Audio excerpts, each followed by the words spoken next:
الحمد لله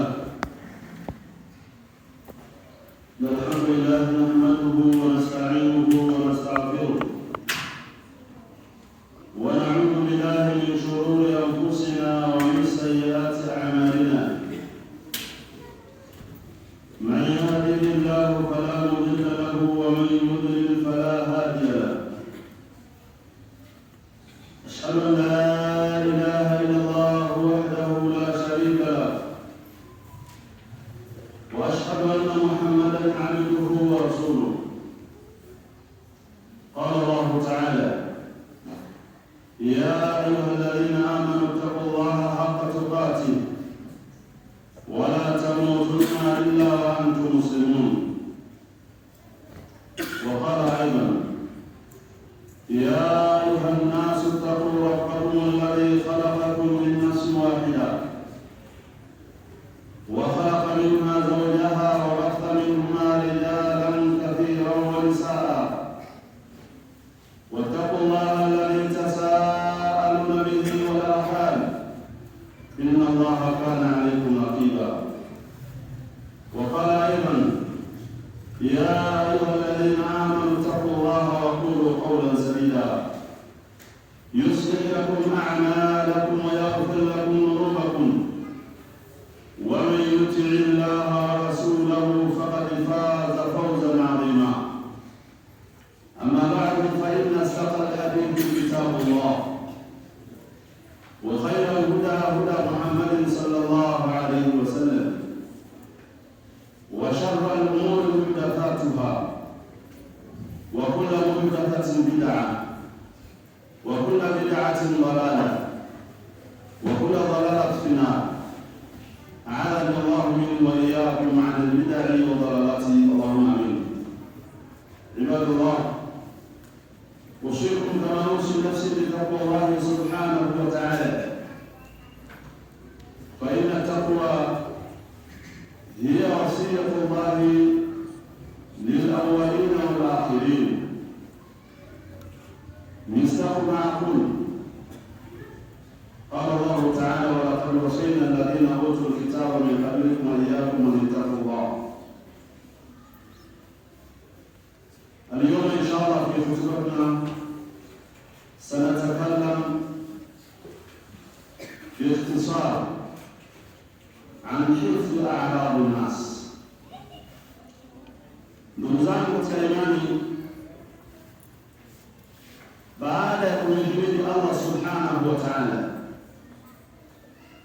na kumtakia ziada ya sala na salamu mtume wetu Mtume Muhammad sallallahu alaihi wasallam, nitumie fursa hii katika kuhusia nafsi yangu na kuhusia nafsi zenu katika wasia adhimu, wasia wa Allah subhanahu wa ta'ala katika nyumati zilizotangulia kabla ya umma Muhammad sallallahu alaihi wasallam na baada au na umma Muhammad sallallahu alaihi wasallam.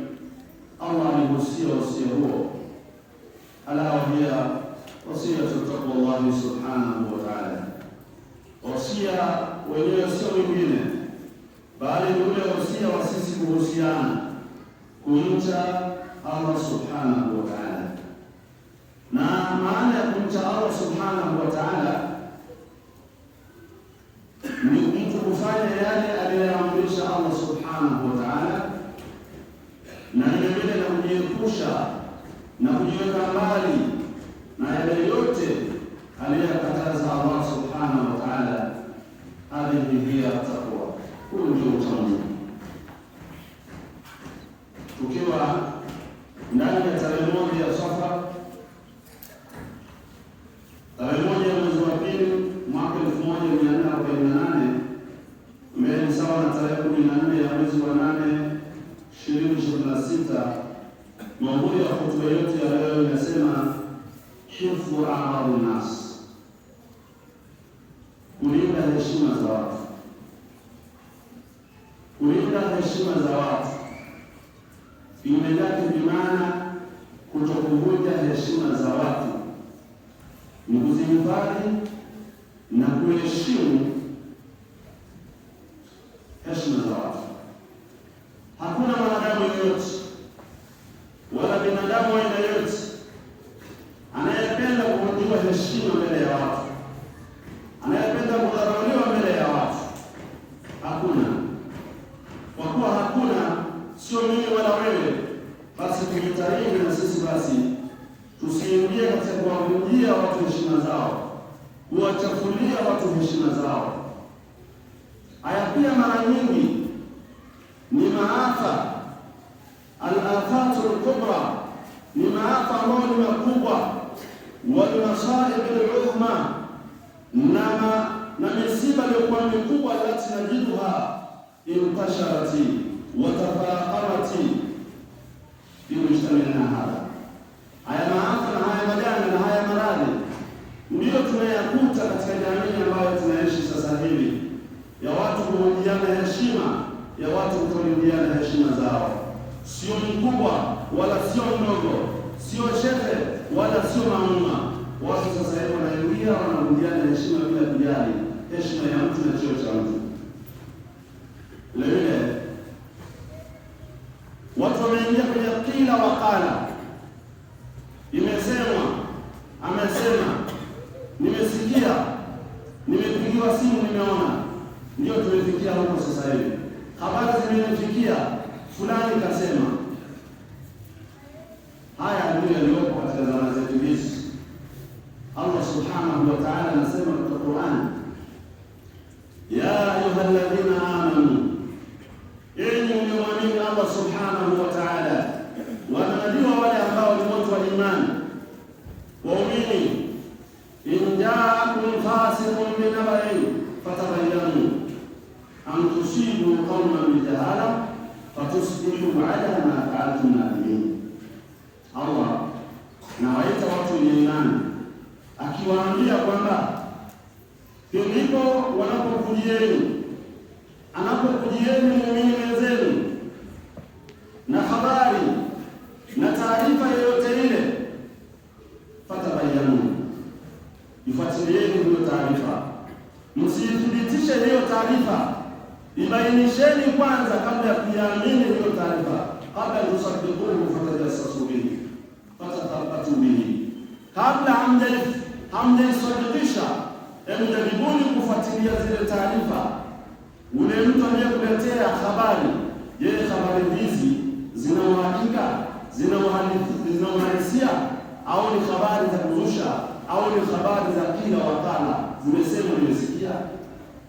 Antusibu qauman bijahala, ili baadaye msimu kusadikisha habari, taarifa uliyopewa, ukaingia na wewe kwenye fitna, alafu baadaye ukaja kugundua hizi habari hazikuwa ni za kweli, na tayari umeshakuwa redio wewe, umeshazidikisha, umeshazitolea taarifa hizi habari kwa watu mbalimbali, ushazieleza wewe. Antusibu qauman bijahala fatusbihu, mkaja mkawa nyinyi baada ya kuja kufahamu uhalisia wake, fatusbihu ala ma fa'altum nadimin, baadaye mkaanza kujutia, na ni kwa nini sikuzifuatilia hizi habari? Kwa nini mlizisadikisha bila kuzifuatilia zimetoka wapi? Hizi habari zile za fitna umezichukua, umezieleza, na wewe ni katika watu ambao wanaeleza fitna. Hizi habari za kuambia kala fulani, wasalat al-khabar min fulani, habari hizi kazisema fulani bwana, akasema mtu fulani bwana, imefikia hatua watu wanavunjiana heshima. Mdogo anamvunjia mkubwa heshima, mkubwa vile anamvunjia mwenzake heshima, shekhe anamvunjia mwenzake heshima, mpaka na maamuma vile imefika kipindi wanawavunjia walimu wao heshima. Moja ya maimamu Imam Ahmad bin Hanbal anasema, luhumul ulama masmun, man shamaha marida wa man akalaha mat. Imam Ahmad bin Hanbal hakuna sio mjua Imam Ahlus Sunna wal Jamaa, anasema luhumul ulama masmun, nyama za wanachuoni, nyama za alim ni sumu, yani zina sumu. Man shamaha marida, atakaye nusa tule nyama ya wanachuoni, ya mwalimu, ya alim, akainusa marida, alhaqi tena. Waman akalaha mata, na yote atakaila nyama ya mwanachuoni, bimaana akaimulia na kuanza kueleza habari za kumzushia mwanachuoni, za kuingiza fitna kwa mwanachuoni, bila shaka mtu huyu moyo wake utakufa. Imam Asakir yake tafsiri akasema, hadhihi ibaratu, ibara hizi zilizosema na Imam Ahmad bin Hanbali, tahdhiran shadidan min alfitna, ni tahadhari kubwa iliyotolewa juu ya watu kueneza fitna, kueneza maneno yasiyokuwa ya sahihi, na kuwanukui fi a'rad ulama, na watu kujiingiza na kusema vibaya wanazuoni waliobeba bendera, waliobeba lile bango lililobeba Mtume sallallahu alaihi wasallam, bango la da'wati ila Allah. Kwa hiyo mtu akijiingiza kwenye uwanja huo upate kupambana na yeye, anajua fulani hana lolote, na kueleza vitu visivyokuwa sahihi, bila shaka mtu huyo atakuwa na madhara kama hayo. Fatakabala kathiru minan nasi ma'al asafi shadid, watu wengi wameingia kwenye huu mtihani pamoja na kutokujua. Kullu dhalika wa adauhu baina amati nas, watu wameingia wakachukua maneno wakaanza kuyaeneza katika jamii, kuelezea watu habari mbalimbali, habari ambazo la burhana la tabyini fihi, habari ambazo zisizokuwa na uhakika na uhalisia wa aina wote. Wa hadha babu fitnatun ala al-mujtama, huu ndio mlango wa fitna uliopo kwenye jamii zetu, za watu kuhamisha maneno, za watu kufitinishana, za watu kuongea na heshima. Hakuna mtu yote anayeheshimiwa katika jamii sasa hivi. Lianna tanaqul al-ahadith wal akhbar allati la sihhata laha min al-asas yahmilu al-mafasid al-ulma, kwa sababu kuchukua habari, kuchukua maneno, kuyahamisha maneno huku na kupeleka huku, maneno haya ambayo yasiokuwa na uhalisia wote, usahihi wote, ni miongoni mwa misingi inayobeba ufisadi mkubwa katika ardhi. Na ufisadi mkubwa katika ardhi umebeba kwa watu kuhamishana na kupeana maneno yasiokuwa sahihi. Vile vile wayatadhamman al-atham al-kubra, sio hivyo tu uhamishaji wa maneno haya, ueneshaji wa habari zisizokuwa za sahihi ndio unaokuwa vile vile una madhambi makubwa, allati tufsidu wa tunazziqu al-mujtama, ndio ambao unaichana, unafarakanisha jamii kwa kuhamisha maneno yasiyokuwa na usahihi au kuwa na uhakika nayo. Watajuru min al-wilayati, na haya maneno ndio yanampelekea mtu katika kueneza na kupelekea katika mafsada yasiyokuwa ya kujulikana, yasiyokuwa na ukomo. Ila ndio nayo sharih. Kwa hiyo imekuja makatazo ya wazi kabisa mina nabii sallallahu alaihi wasallam, kutoka kwa mtume wetu Mtume Muhammad sallallahu alaihi wasallam, akisema, inna Allaha kariha lakum thalathan, hakika ya Mola wenu Allah amechukizwa na mambo matatu. Jambo la kwanza akasema, qila wa qala, yamesemwa, nimesikia, amesema fulani, nimesikia fulani, nimesikia yamesemwa. Allah hapendi maneno kama haya. Nimesikia fulani anasema bwana, yamesema bwana. Allah hapendi maneno haya. Wa idha'at al-mal, na watu kupoteza mali bila faida yoyote, kuchezea mali kwa kufanya israfu. Wa kathratu su'ali, mtu kuuliza sana maswali yasiyokuwa na mantiki yoyote. Allah hapendi mambo kama haya. Rawahu al-Bukhari wa Muslim. Ayuha al-ahibba, laqad ibtuliya kathiru minna illa man rahimahullah, hakika wamepewa mtihani watu wengi sana, isipokuwa wachache ambao Allah amewaruhumu. Bimaradhi thartharati walqila walqala, kujishughulisha na maneno na zile habari wanasema za mjini, maneno mengi, kwamba nimesikia wanasema sema kadha wa kadha. Watu wengi wamepewa mtihani, isipokuwa wachache wameeneza katika ndimi zao, kupitia ndimi zao, ufisadi mkubwa katika jamii.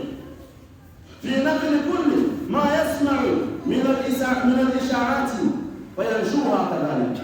Mtu anasikia maneno kidogo, bado hata hajamaliziwa kuelezwa, tayari yashajenua sina kuanza kuyaelezea kwamba kuna kadha wa kadha linatokea. Vipi umesikia kadha wa kadha? jambo lenyewe linakuvunjia heshima mtu bila kufuatilia hizi habari za kweli au sio za kweli. Mtu tayari anaweza kujieleza na yeye bila kupata uthibitisho wa aina yoyote. Vile vile alam yasma'u qawla an-nabii sallallahu alayhi wasallam, ili hawa wanaoeleza maneno yasiyokuwa na uthibitisho hawajasikia maneno ya Mtume sallallahu alayhi wasallam akisema wa huwa yaqbahu wa yuhadhdhiru min hadha al-khuluq as-sayyi' au al-dhanim. Hawajasikia maneno ya Mtume sallallahu alayhi wasallam kuambia vibaya hawa wanaoeleza maneno bila uthibitisho wa aina yoyote, maneno ya fitna. Fakala Mtume akasema kafa bil mar'i kadhiban an yuhadditha bi kulli ma sami'a, yatosha mtu kuwa ni mwongo kwa kuelezea kile anachokisikia, kila alichokisikia na kieleza bila kuthibitisho yote. Bila shaka mtu huyo atakuwa ni mwongo. Na ukiona mtu anapenda sana kueleza maneno kabla hajasikia amesikia, kabla ya uthibitisho, tayari anaanza kuandaa makala, tayari anaanza kuyasambaza, basi bila shaka kwa hadithi ya Mtume sallallahu alaihi wasallam huyo ni mtu mwongo bila shaka.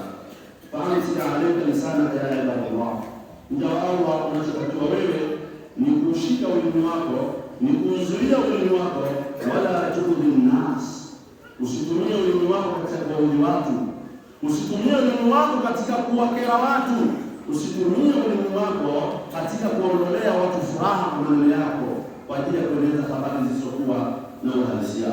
Wala tatabu awratihim, wala usitumie muda wako kufuatilia madhaifu ya watu, kufuatilia kasoro za watu. Wala tattahimuhum bilbatil, wala usiwatuhumu watu na maneno ambayo sio ya kweli.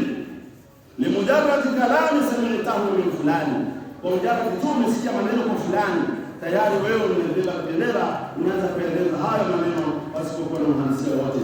Au wasala bi'ibarul hatif, au maneno uliyapata kupitia kupiga simu na fulani, tayari wewe kupiga simu unaona kama unaanza kueleza na tunagezeji kueleza maneno yasiyokuwa na uhalisia wote. Au ghairu min masail al-ittisalat. Al-Islam ya ummat al-Islam, Uislamu ndani ya imani yad'u as-sitr. Uislamu unawaamrisha watu waweze kusitiriana. Man satara musliman satara Allah, Mtume anasema atakayemsitiri Muislamu wenzake Allah vile vile atamsitiri. Kama mwenzako ana kasoro fulani, mhadhie, usimwelezee, usimdhalilishe kwa watu. Wasiyanatul a'rab, na watu watakuwa wafanyia ulinzi, kulinda heshima za watu. Wa adam tatabu awrati nasi, na kutokufuatilia zile kasoro za watu. Fulani bwana anakadha, fulani bwana kadha, mpaka ndio mtu anamjua mtu ndani mpaka nyumbani kwake, anachokula mtu, anakula chakula gani, anakula vile vingapi. Imefika habari, mtu anazo habari kama hizo, yani na habari za wenzake kutoka yale mambo yake binafsi ameshindwa kueleza. Watashhiru na kueleza kwa Allah azza wa jalla, satiru yuhibbu satsa, Allah mtukufu mwenye kustiri na anapenda sana watu wanapokuwa wanastiriana, sio kufedheshana, sio kudhalilishana. Wayamuru ibadahu bihi lidhalik, na vile anaamrisha waja wake waweze kuhifadhiana, waweze kustiriana na sio kuanza kudhalilishana katika baadhi ya mapungufu ambao wanao. Kwani jaala subhanahu wa ta'ala al-jazaa min jinsi al-amal, kwani Allah subhanahu wa ta'ala amefanya matendo yanalingana na wewe utakayofanya. Imani ukimdhalilisha mtu na wewe unajalia wewe vile vile utadhalilishwa vile vile. Ukisema mambo ya watu na watu vile vile watasema mambo yako wewe. Ukifuatilia sana vitu vya watu na watu watafuatilia sana vitu vyako unavyofanya wewe, si kama unavyojua wewe. Waman hafidha irda akhihi muslim, yoyote yule atakayehifadhi heshima ya ndugu yake Muislamu, Muislamu yake ndio madhaifu na yeye atahifadhi, akawa hajaeleza, wasatara auratahu, na kastiri zile aibu zake, kasoro zake, hafidha Allahu auratahu, vile vile Allah atamhifadhia mtu heshima yake. Kumhifadhia mwenzako heshima, na Allah atamhifadhia wewe heshima yako, na Allah atakustiri na aibu zako leo na kiyama, siku ya kiyama. Waman kashafa aurata akhihi, yoyote atakaye eleza aibu za mwenzake, kasoro za mwenzake, vile vile wafadhaha ridhahu, vile vile akapendehesha, kamdhalilisha ndugu yake, kashafa Allahu awratahu hatta yufadhihahu biha fi baitihi. Yote anayedhalilisha watu kwa kuwasema vibaya, Allah vile vile atamdhalilisha mtu huyu hata kama nyumbani kwake. Allah subhanahu wa ta'ala atamdhalilisha ndani ya nyumba yake huyu wa aina hii. Ndugu zangu katika imani, ulinde heshima ya Muislamu mwenzako au ya mwanadamu mwenzako ni ibada, na wala unapata thawabu kwa wewe kumstiri ndugu yako Muislamu. Faqad sahha an nabii sallallahu alayhi wasallam annahu qala, imesi hadithi wa Mtume sallallahu alayhi wasallam kama Mtume alisema, ya ma'ashara man aslama bil lisani, makundi ya watu waliosilimu kwa dini zao, walam yadkhulu al-imanu qalbahu, alafu imani hazijaingia kwenye nyoyo zao, la tu'dhiru muslimin, aliwaambia msiwaudhi Waislamu, msiwakere Waislamu, msiwaudhi ndugu zenu Waislamu, wala tu'anyiruhum, wala vilevile msiwabeze, msiwanyongeshe, msiwadharau ndugu zenu Waislamu, wala tattabi'u awratihim, wala msifuatilie mambo yao, msifuatilie kasoro zao. Fa innahu man tatabba awrata akhihi, hakika yoyote atakayefuatilia kasoro za ndugu yake Muislamu, yatatabba Allahu awratahu, Allah pia atamfuatilia na yeye neno zake, atamfuatilia na yeye kasoro zake. Umefuatilia mwenzako madhaifu yake kadha wa kadha, unawatangazia watu, na Allah vile vile anatuma jeshi lake la malaika kuweza kukudhalilisha na wewe kwa madhaifu yako uliyokuwa nayo. Al-kamalu lillah, aliyekamilika ni Allah. Huyo ni makosa haya, huyo ni madhaifu haya, na huyo ni madhaifu haya wa kadha wa kadha. Kwa hiyo ni lazima watu wapeane nasaha na sio kudhalilishana na sio kusemana vibaya. Kwa hiyo yoyote yule atakayefuatilia kasoro za watu, Allah vile vile atafuatilia kasoro zake. Sio kufuatilia tu Allah subhanahu wa ta'ala, wa yatatabba Allahu awratahu wa yufadhihahu walau fi jawfi baitihi, tena Allah atakufuatilia mpaka atakudhalilisha hata kwa mke wako, kwa familia yako. Utadhalilishwa kwa sababu ya wewe umefuatilia mambo ya watu. Maana hilo mtu amedhalilishwa, akiwa amedhalilishwa sababu gani? Kumbe kwa sababu ya wewe kudhalilisha mwenzako, na Allah subhanahu wa ta'ala anakudhalilisha wewe. Wa aqulu qawli hadha astaghfirullah li wa lakum innahu huwal ghafurur rahim.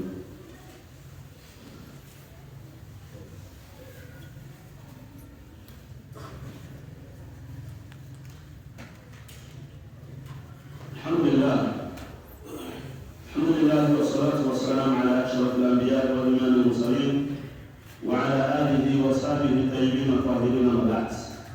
Sikum wa nasi taqwallahi subhanahu wa ta'ala. Ndugu zangu katika imani, ndani ya hotuba yetu ya pili naanza vile vile kuhusia nafsi yangu na kuhusia nafsi zenu katika jambo zima la kumcha Allah subhanahu wa ta'ala. Hotuba yetu tulikuwa tunazungumzia hifdhu a'radi nas, kuhifadhi heshima za watu. Kuhifadhi heshima za wenzako ni ibada. Usivunje heshima ya ndugu yako Muislamu, usimdhalilishe ndugu yako mwanadamu wenzako, jirani yako, watoto wako, wazazi wako, shehe wako, mwanafunzi wako, yoyote yule, usimdhalilishe mbele ya watu. Ukimdhalilisha unajalia na vile vile Allah subhanahu wa ta'ala akufanyia mazingira na wewe udhalilishwe na mtu mwingine zaidi yako. Ukimdhalilisha mwenzako nusu, wewe utadhalilishwa mara mbili yake. Kwa hiyo tusitiliane kama alivyosema Mtume sallallahu alaihi wasallam, man satara musliman satarahu Allahu yawmal qiyamah, atakayemstiri Muislamu mwenzake na kasoro zake, na Allah subhanahu wa ta'ala atamstiri yeye vile vile siku ya kiyama. Hatusemi kwamba watu wasikumbushwe, hapana. Kuna adabu na sheha, lazima utafute mlango mzuri, utafute njia nzuri ya kwenda kumnasihi mwenzako. Usisikie maneno yanasema alafu unaanza kueleza, wewe unaanza kueleza kwa mbaya, unaanza kudhalilisha, kumbe hata hilo jambo halina uhalisia wote, halina uhakika wa aina yote, umeshalieleza. Kwa hiyo tuhifadhiane, Allah subhanahu wa ta'ala atatuhifadhi. Falwajibu ala man yakhafu maqama rabbih wa yakhsha al-maghfura baina yadayhi, jambo la wajibu kwa yule ambaye anaogopa kusimama kwa Allah subhanahu wa ta'ala, kusimamishwa mbele ya Allah subhanahu wa ta'ala.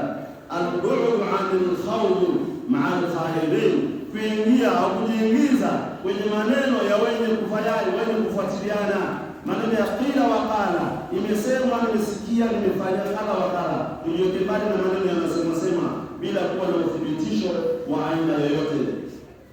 wala yushghila nafsahu bima yuhaddishu dinahu, mtu asihangaishe nafsi yake, aendelee na mambo yake, aache kuhangaika na watu katika mambo ambayo yanavunja heshima yake katika dini. Unafuatilia mtu na wewe unafuatiliwa, unadhalilisha mtu na wewe unadhalilishwa zaidi ya hapo. Vile vile hurmatul a'rad adhima, uharamu wa watu kuvunja heshima za watu ni kubwa sana katika Uislamu. Ka hurmati dima wal amwal, kama ilivyokuwa uharamu wa kumwaga damu ya Muislamu mwenzako, ya kuchukua mali ya Muislamu mwenzako. Lidhalika famin a'dhami dhulmi, miongoni mwa dhulma iliyokuwa kubwa kabisa, atajarri walkidhb waliftira ala ihda min almuslimin, miongoni mwa dhambi iliyokuwa kubwa, dhulma iliyokuwa kubwa ni mtu kumwongopea mwenzake, ni mtu kumdhulia mwenzake, mtu kumsemea mwenzako jambo ambalo sio la kweli, kwa jambo la kusikia kama sema ndugu yake Muislamu. Allah subhanahu wa ta'ala anasema, walladhina yu'minuna almu'minina walmu'minati bighairi maktasabu faqad ihtamalu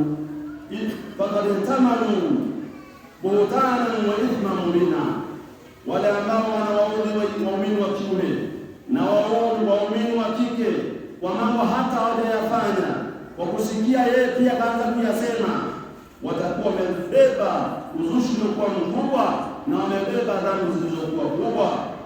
Wakad saha an nabii sallallahu alaihi wasallam, vile vile imesihi kwa Mtume sallallahu alaihi wasallam anahu qala, kama Mtume sallallahu alaihi wasallam alisema, arriba 72 baban.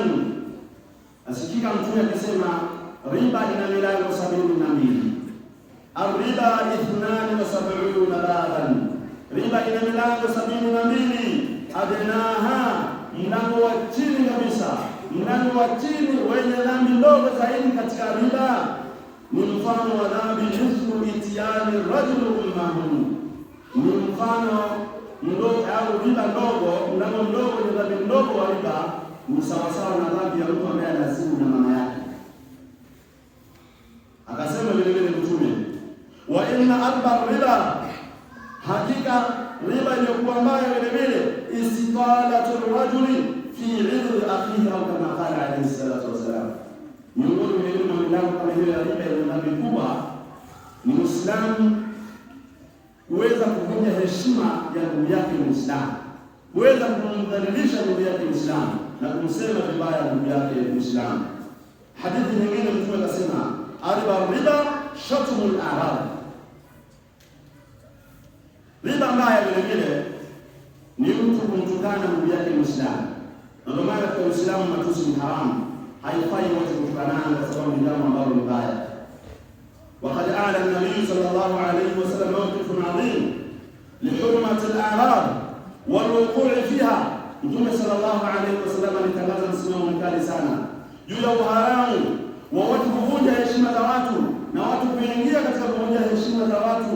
Mtume sallallahu alayhi wa sallam akasema, kullu muslimi ala al-muslimi haramun damuhu wa maluhu wa irdihi, kila Muislamu kwa Muislamu zake damu yake ni haramu kuimwaga, mali yake ni haramu kuitumia, kuichukua bila ridha yake, na heshima yake vile vile ni haramu mtu kuivunja heshima ya Muislamu.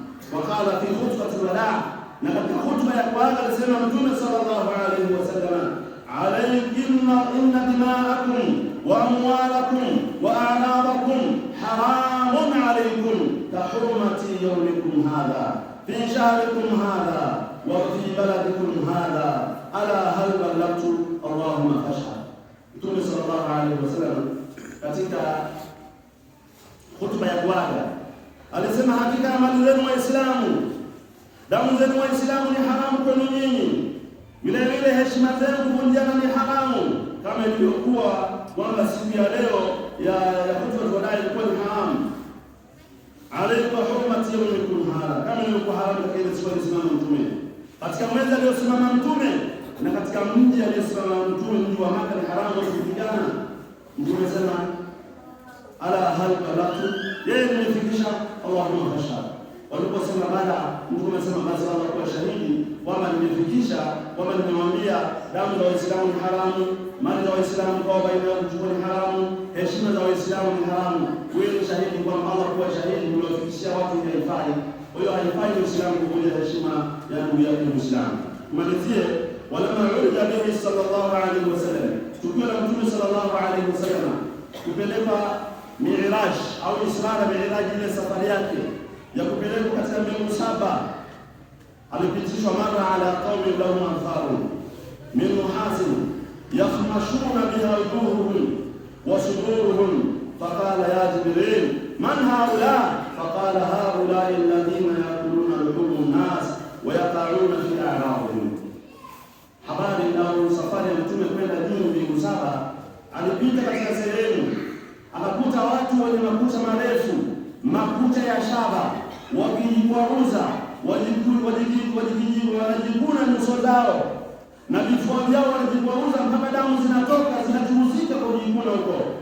Mtume sallallahu alaihi wasallam alishangaa akasema, ya Jibril, akamuuliza Jibril, man haula, hawa ni akina nani? Mbona wanapeana adhabu kali ya kujichuu, ya kujikuna mpaka wanatoka damu na kucha za shaba? Man haula, hawa kina nani? Fakala Mtume akasema, haula, hao unawaona hawa alladhina yakuluna luhum nas, hawa baada duniani walikuwa wanakula nyama za watu, wakiwasema watu vibaya, wakiwasengenya watu, wayaqauna fi a'radihim, na hawa ndio walikuwa wanaongoza kwenye kuvunja heshima za watu. Leo ndio wanadhalilishwa hivi unavyowaona. Alwal'abithuna bi a'radil muslimin, ni watu ambao wamepewa mtihani wa kuvunja heshima za Waislamu. Ndugu zetu Waislamu, in qalla khawfakum min Allah wa uqubatahu fil akhirah afala takhshawna al-uqubata ad-dunyawiyya, wale ambao wameingia kwenye mtihani huu wa kueleza maneno wa kuvunja watu heshima pasipokuwa na haki yoyote, kama humwogopi Allah, huogope siku ya mwisho, huogope pia malipo ya duniani, kwamba Mtume sallallahu alaihi wasallam anasema kama tadinu tudani. Kwa hiyo ndugu zangu katika imani, hakuna anayependa kudhalilishwa, hakuna anayependa kudhalilishwa, basi na wewe usipende kudhalilisha watu.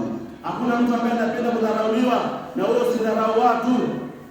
Allahumma atina fid dunya hasana wa fil akhirati hasana wa qina adhaban nar. Allahumma ighfir lil mu'minina wal mu'minat wal muslimina wal muslimat al ahya'i minhum wal amwat. Allahumma salli ala Muhammad wa ala ali Muhammad kama sallaita ala Ibrahim wa ala ali Ibrahim innaka Hamidum Majid. اللهم بارك على محمد وعلى ال محمد كما باركت على ابراهيم وعلى ال ابراهيم في العالمين انك حميد مجيد. واخر دعوانا الحمد لله رب العالمين. قوموا الى صلاتكم.